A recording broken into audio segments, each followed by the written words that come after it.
देखिएगा जो आपकी बुक का सॉल्यूशन है बिल्कुल भी वैसा नहीं करने वाले अब हम, ठीक है।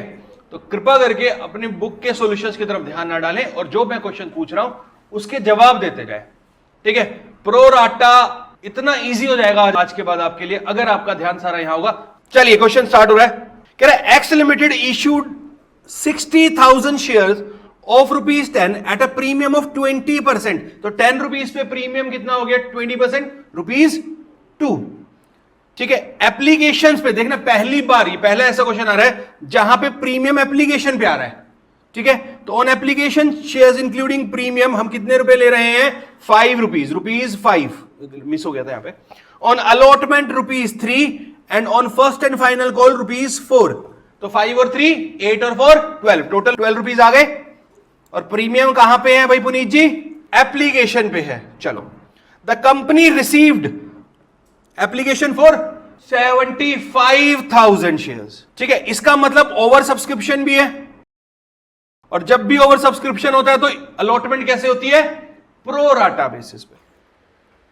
और प्रो राटा जब भी होगा कैटेगरी बना के हम टेबल्स बनाएंगे वर्किंग नोट में, ठीक है बेटा, सिंपल। पर टेबल हमारी सबसे यूनिक होगी, ध्यान से देखिएगा। फर्स्ट लिस्ट क्या कह रही है? फर्स्ट लिस्ट में फर्स्ट कैटेगरी की बात कर रहे हैं। एप्लीकेंट्स फॉर 40,000, 40,000 शेयर्स के एप्लीकेंट्स को हमने पूरा अलॉट कर दिया, यानी यहां पे कितना अलॉट हो गया? देखो अलॉट करने 60,000, ठीक है, तो 40 तो यहां हो गया। आगे कह रहे हैं नेक्स्ट 25 को हमने 20 अलॉट कर दिया, तो 40 + 20 60। तो इसका मतलब है जो इसके बाद एप्लीकेशन बच गई उसको हमने क्या किया? नील बटे सन्नाटा। 75,000 एप्लीकेशन थी, इशू कितने करने हैं बेटा? 60,000, ठीक है। तो अगर ये थर्ड लिस्ट ना भी बनाता ना तो भी ऑब्वियस था हमें बनानी पड़ती, क्योंकि ऊपर सिर्फ 65,000 एप्लीकेशन पे 60 इशू हो चुके हैं, तो नेक्स्ट 10 पे नील आना ही था। अब सुनना इंपॉर्टेंट, ये है पॉइंट्स इंपॉर्टेंट। कह रहा है a share holder to whom 200 shares were allotted under list 1। ये शेयर होल्डर लिस्ट 1 से, मान लो इसका नाम है एक्स, ठीक है। तुम्हारे किसी एक्स के बारे में बात नहीं कर रहा हूं मैं, एक्स शेयर होल्डर के बारे में बात कर रहा हूं, ठीक है। तो ये एक्स हमारे लिस्ट 1 से इनको 200 शेयर्स अलॉट हुए थे। पहला क्वेश्चन मेरा आपसे, इसने अप्लाई कितने किए होंगे? परफेक्ट, क्योंकि लिस्ट 1 से तो जितने एप्लीकेशंस उतने ही allotment. Paid full amount due on share along with allotment, allotment पे ही कॉल्स का पैसा भी दे दिया, यानी calls in advance.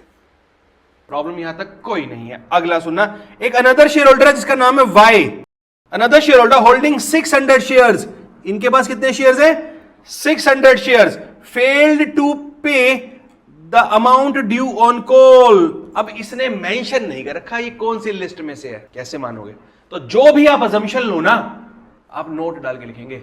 It will be assume that the another share holder who is holding 600 shares is belong to list 1 or list 2 as the case may be, but best solution अगर आपके पास time हो तो दोनों का treatment करके दिखा देना कि अगर लिस्ट 1 में होता तो ये ट्रीटमेंट होता, लिस्ट 2 में है तो ये ट्रीटमेंट होगा, अगर टाइम हो तो।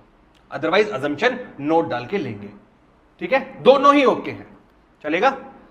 चलो, हिज शेयर वर फॉरफिटेड। अब इसके 600 शेयर फॉरफिट हो गए हैं क्योंकि इसने कॉल्स नहीं दी थी, and 500 of these shares out of 600 only 500 shares subsequently reissued at fully paid at the rate 11 per share। इसका मतलब reissue प्रीमियम पे हुआ है। expenses of issue came to ₹20,000, expenses आए हैं 20,000 के, which were fully written off against security premium, जिसको हम राइट ऑफ कर देंगे सिक्योरिटी प्रीमियम से। जर्नल एंट्रीज पास करके दिखाओ। अभी बात समझ में? चलें स्टार्ट करें। सबसे पहले ही बना लेते हैं वर्किंग नोट, ठीक है। वर्किंग नोट साथ साथ चल सकते हो मेरे। वर्किंग नोट में हम बना रहे हैं टेबल, ठीक है। सबसे पहले तो हम क्या लेते हैं बेटा? कैटेगरी। मैंने आपको बताया था, मैं फिर रिवाइज करा देता हूं। हमारे सिर्फ 5 कॉलम्स बनेंगे। अच्छा, इसने एक्सेस मनी का कोई जिक्र नहीं कर रखा है, तो इसका मतलब है वो कॉल्स पे यूज नहीं होगी, सिर्फ अलॉटमेंट तक ही जाएगी। आई बात समझ में? चलो, सबसे पहले कैटेगरी, उसके बाद शेयर एप्लीकेशन, उसके बाद एक्सेस मनी, उसके बाद शेयर अलॉटमेंट, एंड लास्ट मेरा बैंक। एप्लीकेशन पे ₹5 चाहिए इंक्लूडिंग प्रीमियम, एंड अलॉटमेंट पे ₹3 चाहिए, मैंने ये भी मेंशन कर दिया। ये हो गई मेरी कैटेगरी के लिए ये। तो फर्स्ट कैटेगरी हमारी क्या थी? 40,000 बाय 40,000। देखो डिनोमिनेटर में हम लेते हैं एप्लीकेशंस, न्यूमरेटर में लेते हैं अलॉटमेंट, ठीक है। सेकंड कैटेगरी मेरी क्या थी, 25,000 को 20,000, एंड थर्ड कैटेगरी मेरी क्या थी, 10,000 को नील। यहां तक किसी को कोई प्रॉब्लम? बिल्कुल यही 5 कॉलम, 6th कॉलम पता है कब बनेगा, जब उसने बोल रखा हो एक्सेस मनी कॉल्स पे भी यूज हो सकती है, तो कॉल्स का बना देंगे कॉलम, बस इसके अलावा कोई नहीं। लोगों ने बुक्स में, टीचर्स ने 8-8 10-10 कॉलम बनाए, कुछ नहीं बनाने, सारा सॉल्यूशन इन 5 कॉलम्स में है। अब देखो एप्लीकेशन में कितने रुपीस चाहिए बच्चे, 5 रुपीज इंक्लूडिंग प्रीमियम, तो 40,000 कैटेगरी 1 में 40,000 शेयर की एप्लीकेशन आई, इंटू 5 कितना हो जाएगा, यहां तक कोई प्रॉब्लम? नेक्स्ट कैटेगरी में कितना हो जाएगा, 25,000 इंटू 5 1,25,000, एंड थर्ड कैटेगरी में कितना हो जाएगा, तो टोटल एप्लीकेशन का अमाउंट जो बैंक में फर्स्ट एंट्री का अमाउंट आता है वो हमें मिल गया, वो कितना है, 3 लाख। यहां तक तो किसी को कोई प्रॉब्लम है ही नहीं अब, ठीक है बच्चा। अब देखो फर्स्ट कैटेगरी में 40,000 शेयर्स की एप्लीकेशन थी और 40 अलॉट हो गया, तो एक्सेस तो कुछ भी नहीं होगा, अलॉटमेंट में भी कुछ नहीं जा सकता, तो बैंक में भी कुछ नहीं जाएगा, first category sorted. Second category 25,000 share की एप्लीकेशन, 20 अलॉटमेंट, इसका मतलब 5,000 शेयर्स पे एक्सेस मनी है, यानी 25,000 रुपीज एक्सेस है, यस और नो, हाँ या ना। अब मुझे बता अलॉटमेंट पे कैटेगरी 2 में हमें कितना पैसा ड्यू करना है, 20,000 इंटू 3 60,000, पर हमारे पास एक्सेस कितना है 25, यानी कम है, तो हम पूरा का पूरा यूज कर सकते हैं अलॉटमेंट पे, तो कर दो पूरा, तो बैंक से कुछ रिफंड नहीं होगा। यहां तक कोई प्रॉब्लम? थर्ड कैटेगरी में पूरा का पूरा ही एक्सेस है, मैं इसको लिखूंगा ऐसे, चेंज कर रहा हूं, ये पूरा का पूरा एक्सेस है, तो मैं यहां पे बोल देता हूं पूरा का पूरा 50,000 एक्सेस है, क्योंकि इसको कुछ अलॉट नहीं किया तो अलॉटमेंट मनी मांग ही नहीं सकते इनसे, तो बैंक से रिफंड करना पड़ जाएगा इनको, तो यस और नो। तो बेटा अलॉटमेंट पे टोटल कितना यूज हुआ, बैंक से टोटल कितना रिफंड हुआ, आइए चेक कर लेते हैं,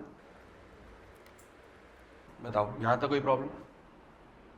बस टेबल बन गई, तो अब जनरल एंट्री स्टार्ट करते हैं। सबसे पहले एंट्री क्या होती है समीर, पूरी एंट्री बोलते हैं ना बेटा, bank account debit to share application account, कितना अमाउंट आएगा, 3 लाख। सेकंड सबसे important entry, share application account debit to share capital account, आगे बोलो फटाफट, टू सिक्योरिटी प्रीमियम अकाउंट, आगे टू शेयर अलॉटमेंट अकाउंट, आगे टू बैंक जो रिफंड भी होगा। बेटा उसका पैसा एप्लीकेशन की सही तो गया है, पैसा आया है ना, उसको एडजस्ट तो करेंगे ना आगे जाके, तो एप्लीकेशन में मुझे 3 लाख, देख समझ ये वाली एंट्री को, कितने रिसीव हुए थे, 3,70,000, उसमें से कैपिटल में कितने जाएंगे मेरे पास, जल्दी बताओ, 180, क्यों, 5 रुपीज में से 2 तो प्रीमियम है ना काव्या, तो 3 रुपीज तो एप्लीकेशन का हुआ, 60 इंटू 3 180, प्रीमियम पे कितने जाएंगे, 1,20,000, 60 इंटू अलॉटमेंट का अमाउंट हमें ऑलरेडी मिला हुआ है ऊपर से 20, बैंक का अमाउंट ऑलरेडी हमें मिला हुआ है, चेक करो 375 पूरे हो गए, यस और नो। अब अलॉटमेंट, पहला क्वेश्चन समझ आ गया, अगला क्वेश्चन आप खुद करने के लिए रेडी रहोगे, मेरे को पूरा विश्वास है। चलिए थर्ड, अलॉटमेंट ड्यू कर दे। अलॉटमेंट ड्यू कितने से करे Arul, share allotment account debit, share capital account 180, very good sir, ठीक है, बैंक अकाउंट डेबिट, ठीक है, टू शेयर अलॉटमेंट अकाउंट, क्या और कुछ भी आएगा, to calls in advance, 200 share holders, 200 share जिस पर्सन एक्स ने होल्ड करके थे उसने अलॉटमेंट के साथ ही कॉल मनी दी है, ठीक है। अब मुझे बैंक का अमाउंट बता दो और कैसे आएगा ये भी बता दो, ये देखो सामने, perfect, good good good good, बिल्कुल ठीक है, ध्यान से सुनना बेटा, 200 शेयर होल्डर्स, जो 200 शेयर थे एक्स के पास, उसने 4 रुपीज एडवांस में दे दिया, तो कितना एडवांस में आ गया, 800। अलॉटमेंट पे पैसा कितना चाहिए था, 1,80,000 चाहिए था, जिसमें से 25 तो ऑलरेडी रिसीव हो चुका है, तो 1,55,000 ही और आएगा। बैंक में कितना आया, 155, 800, समझ आया यहां तक बेटा, 800 तो कॉल इन एडवांस का पता चल गया हमें, 180 अलॉटमेंट पे चाहिए था, जिसमें से 25 ऑलरेडी रिसीव हो चुका था, ठीक है, तो और कितना रिसीव होगा, 155, तो 155 प्लस 800, 155, 800। चलिए नेक्स्ट एंट्री कौन बताएगा भाई, share first hand account debit to share capital account, amount बता दो कितना आएगा, 2,40,000, 60 इंटू 4, चलिए बैंक में बता दो कितना आएगा बस। नेक्स्ट एंट्री बताओ, bank account debit, calls in advance account debit, calls in arrear account debit, arrear भी तो है, देखो 240 चाहिए था, कॉल इन एरियर 600 शेयर्स पे 4 रुपीज नहीं आया था तो 2400, एडवांस में मुझे 800 मिल चुका था तो 236, 800 मुझे बैंक में यहां रिसीव हो जाएगा।